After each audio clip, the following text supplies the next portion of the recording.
ভগবানের পুজো করা, পুজো দেওয়া এগুলো তো ভগবান না চাইলে কখনোই সম্ভব হয় না।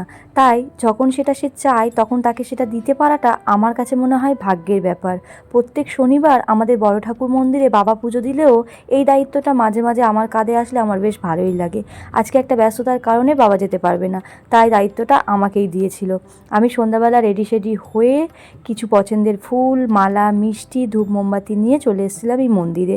এসে দেখলাম সবে মাত্র ঠাকুরমশাই পুজোতে বসেছে। মঙ্গলবার শনিবার এই দুটো দিন এই মন্দিরটাতে প্রচণ্ড ভিড় হয়, অনেক ভক্তের সমাবেশ ঘটে একসঙ্গে, দেখতে বেশ ভালোই লাগে। কথা বলতে বলতে আমার এখানে পুজো দেওয়া কমপ্লিট। আর পুজো দেওয়ার পর এই টিপটা পরানো আমার তো বেশ ভালো লাগে।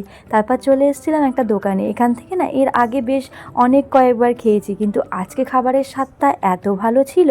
আজকে যেহেতু আমাদের নিরামিষ ছিল সেই কারণে এটা ভেজ দোকান, এখানে সমস্ত নিরামিষ খাবার দাবারই পাওয়া যায়। আমরা সিঙ্গারা, কচুরি, তরকারি খেয়েছিলাম, খুব সুন্দর লেগেছিল খাবারগুলো। তারপর বাড়িতে এসে দেখলাম মামনি এখানে বানিয়েছিল ঘুগনি রাতের জন্য, আর সঙ্গে রুটি আছে। আমি তো এখানে ফ্রেশ হয়ে নিয়েছি, কিন্তু টিপটা তুলিনি। বেশ মিষ্টি লাগছে না টিপটা দেখতে?